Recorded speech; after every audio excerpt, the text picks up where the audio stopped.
Stoicism involves much debate on how people should behave and the habits they should possess to lead a virtuous life. However, little is said about habits we already have that completely detriment our lives.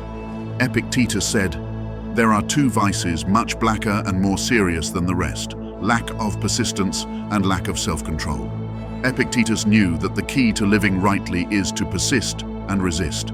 Persistence means not ceasing to exert ourselves and act in the right way, even when we don't feel like it. It means developing new ways of behaving that make us better. Creating good habits is not easy, which is why we must be persistent. The other key is resistance. Resistance involves avoiding temptations and bad habits that destroy us. We must master our minds to avoid anything that does not add value. In this channel, there are several videos where I talk about good Stoic habits, but I haven't yet discussed the things we should avoid. What habits and customs in our daily lives should we resist? Now is the perfect time to start eliminating from your life anything that makes you worse off. In this video, I will talk to you about 9 habits that we all have in our daily lives and that we must avoid if we want to live fully and happily. First, stop wasting your time. Seneca said the following: "We are always complaining that our days are few and acting as though there would be no end to them."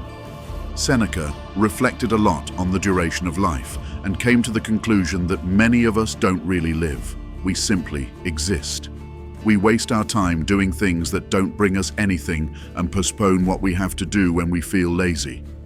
We act as if we were going to live forever and don't realize that time is the most valuable thing we have. Nothing assures you that you will be alive tomorrow or in a position to do what you want.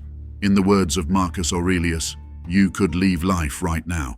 Let that determine what you do and say and think." Let this reflection on time make you not waste it and value it as it deserves. The first step to living a good life is to start taking the time we have seriously. Second, stop clinging emotionally to things.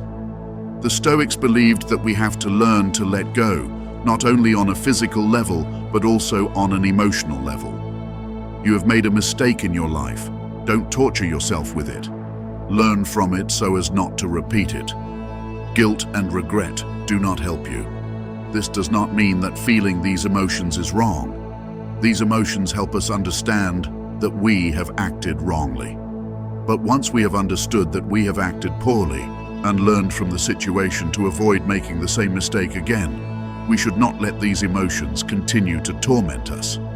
Third, stop procrastinating. Marcus Aurelius wrote in his Meditations the following: "You could be good today, but instead you choose tomorrow." Or in the words of Seneca, "The fool, with all his other faults, has this also: he is always getting ready to live." We prefer to say, "I'll do it tomorrow," instead of saying, "I'll never do it." Although many times when we postpone something, it's to never do it. If you have something to do it now. What sense does it make to postpone something you have to do? Even if you feel lazy, it's always better to do what you must now for several reasons. Fourth, stop seeking benefit or recognition in everything you do. If you have done something well, if you have helped someone, if you have succeeded in something, stop seeking approval or recognition from others. Thinking that others have to thank you for what you do for them, or that they have to congratulate you for what you have achieved, will only generate suffering for you. You don't control what others think. You don't control if they appreciate or reject what you do. You only control your actions. Let the purpose of an action be the action itself, not the recognition. If you do something, let it be because it makes you happy, or because you believe it is the right thing to do. Fifth, stop looking the other way. In Stoicism, one of the most important virtues is justice. Philosophers like Marcus Aurelius and Cicero talked extensively about this virtue in their works. To be just means to act towards others in the right way, to do what we ought to do. In the Meditations, Marcus Aurelius speaks about how injustices can also be committed when we do nothing when an injustice is being committed. Doing nothing and letting it pass makes us accomplices. A significant part of being just involves preventing injustices that occur around us, even if they are not caused by us. Sixth, don't be afraid of change. Marcus Aurelius wrote the following in his Meditations: "Everything's destiny is to change, to be transformed, to perish, so that new things can be born." Everything in life is subject to change, both the good and the bad.